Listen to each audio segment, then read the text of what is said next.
Hello students, daily classes में आपका स्वागत है। आज 4 जुलाई 2024 का करंट अफेयर देखेंगे जो आपके राजस्थान की सभी प्रतियोगी परीक्षाओं के लिए रामबाण रहने वाला है।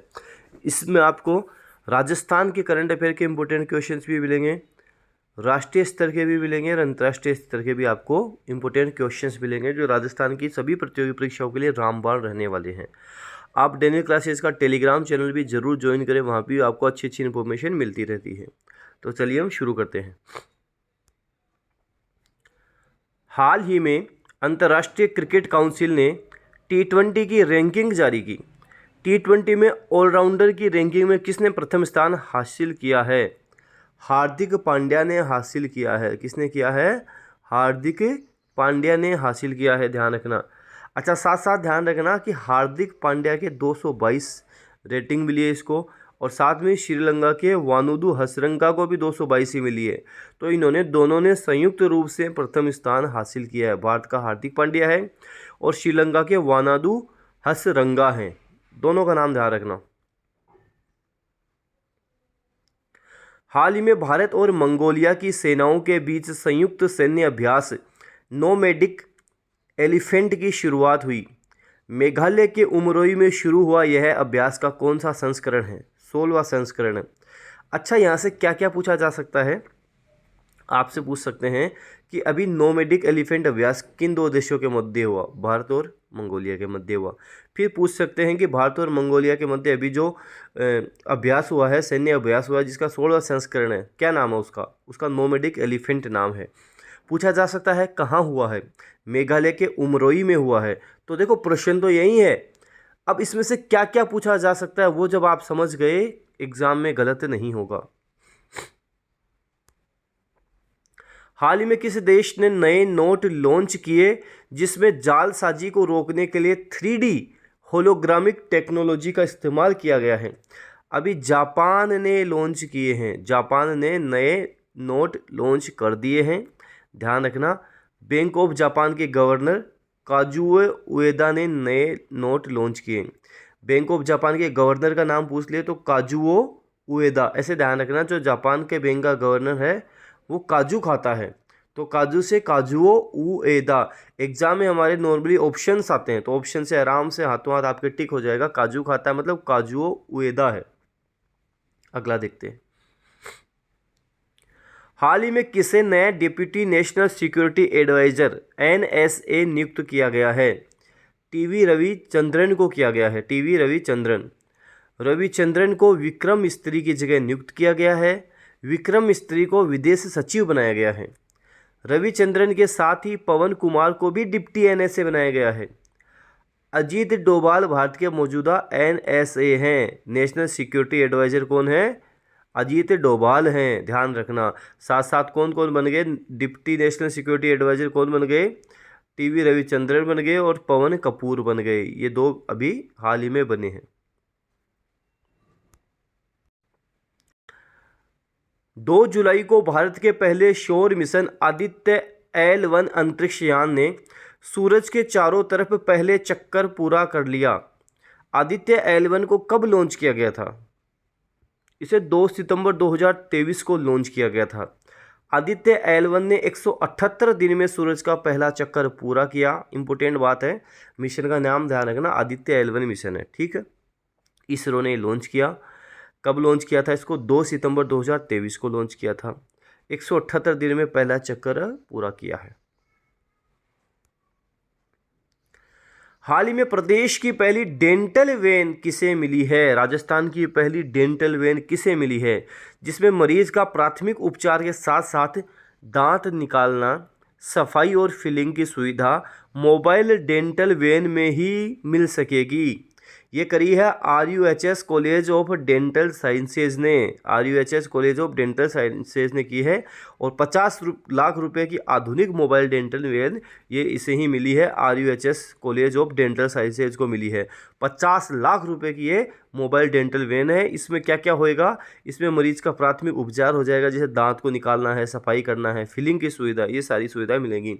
इसमें बुजुर्गों और महिलाओं को प्राथमिकता भी दी जाएगी, ध्यान रखना। हाल ही में 2021 में शुरू हुआ भारतीय सोशल मीडिया प्लेटफॉर्म कू, क्या नाम था? कू नाम था, ध्यान रखना। कू बंद किया जा रहा है। इसके साथ इसके सह संस्थापक है, इसके सह संस्थापक कौन थे? इसके अप्रमेय राधाकृष्णन और मयंक विद्यावत थे। ध्यान रखना, कू एक समय ऐसा था कि ये आपके ट्विटर को भी टक्कर देने वाला था, एक समय फेमस हुआ था, लेकिन अब बिल्कुल ये बंद होने जा रहा है। नाम है कू और भारतीय सोशल मीडिया प्लेटफॉर्म है कू। ध्यान रखना, एग्जाम में पूछा जा सकता है।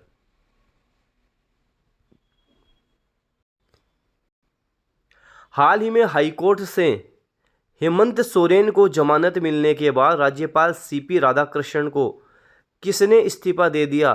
चंपई सोरेन ने। देखो हाई क्या हुआ था, जो हेमंत सोरेन थे झारखंड के मुख्यमंत्री, उनको गिरफ्तार कर लिया गया था।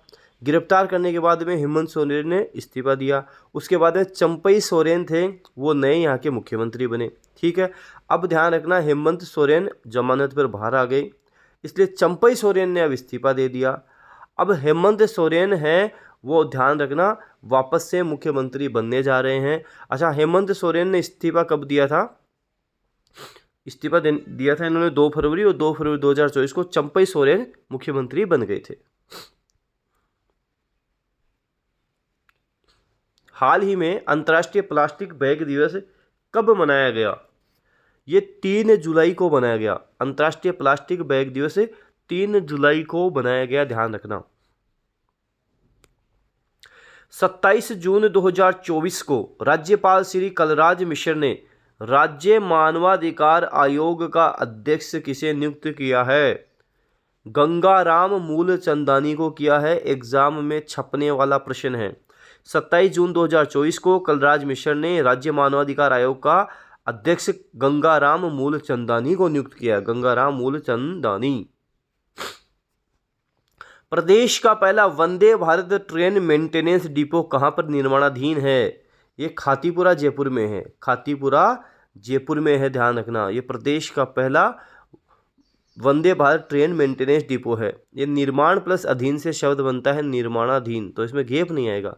निर्माणाधीन शब्द बनता है, दीर्घ संधि से जो बनता है। 5 जून 2024 को शुरू किए गए मुख्यमंत्री वृक्षारोपण महाअभियान के तहत राजस्थान में कितने पौधों को रोपण के लिए जाने का लक्ष्य रखा गया है?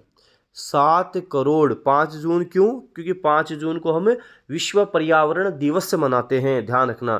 तो राजस्थान में कितने? 7 करोड़ पौधे रोपण का अभियान आपको ध्यान रखना है। साहित्य अकादमी नई दिल्ली द्वारा वर्ष 2024 का राजस्थानी भाषा का बाल साहित्यकार सम्मान किसे प्रदान किया जाएगा? प्रहलाद सिंह झारोड़ा को। कौन है? प्रहलाद सिंह झारोड़ा है, ध्यान रखना। साहित्य अकादमी नई दिल्ली द्वारा वर्ष 2024 का साहित्य भाषा का बाल साहित्य पुरस्कार है। प्रहलाद सिंह झोरडा बाल साहित्यकार पुरस्कार है।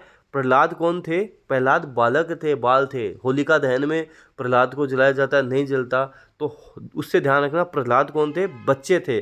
तो प्रहलाद नाम ध्यान रखना। बाल साहित्यकार सम्मान किसको मिलेगा? बालक को मिलेगा। प्रहलाद इस तरह से आपके माइंड में फिट हो जाएगा, भूलोगे नहीं। वर्ष 2024 में ब्रिक्स शिखर सम्मेलन की मेजबानी कौन सा देश कर रहा है? रूस कर रहा है। देखो थोड़ा सा ब्रिक्स के बारे में बता देता हूँ। ये शुरुआत में इसका नाम था BRIC, ब्राज़ील, रसिया, इंडिया और चाइना। ठीक है, 2009 में हम बात करें, ब्रिक्स बना था, ब्रिक बना था ये 2009 में। ठीक है, उसके बाद में क्या हुआ? 2010 में साउथ अफ्रीका के मिलने के बाद में ये ब्रिक्स हो गया था। उसके बाद में ये ब्रिक्स हो गया था। ब्राज़ील, रसिया, इंडिया, चाइना, साउथ अफ्रीका, इस तरह से ये बन गया था। अब इसमें ब्रिक्स में देखो, आपको बताऊं, BRICS ब्रिक्स में अभी 15वां सम्मेलन हुआ था। कहाँ हुआ था? कैसे ध्यान रखोगे? ऐसे ध्यान रखना कि 1 2 3 4 5 6 7 8 9 10 11 12 13 14 15। तो 15 कहाँ पे आया? एस पे आया। तो 15 कहाँ हुआ था? साउथ अफ्रीका में हुआ था। अभी 2023 में जोहान्सबर्ग साउथ अफ्रीका में 15 शिखर सम्मेलन हुआ था। अब 16वां जो होगा ब्रिक्स का 16वां शिखर सम्मेलन 2024 में अक्टूबर में, वो कजान रूस में होगा। कहाँ होगा? कजान रूस में होगा, जो 16वां शिखर सम्मेलन होगा। ब्रिक्स के बारे में ये भी ध्यान रखना, ब्रिक्स की एक बैंक भी है NDB, जिसको बोलते हैं new development bank. New development bank का मुख्यालय पूछे तो शंघाई चीन में इसका मुख्यालय बना हुआ है। तो कुछ ब्रिक्स के बारे में इंपॉर्टेंट फैक्ट, इंपॉर्टेंट चीज़ मैंने आपको बताई है। वीडियो जितना ज़्यादा हो सके शेयर जरूर कर देना। चैनल पे नए हो सब्सक्राइब करो, बेल आइकन भी प्रेस कर लेना ताकि कोई भी न्यू अपडेट आए आपको तुरंत मिले। धन्यवाद।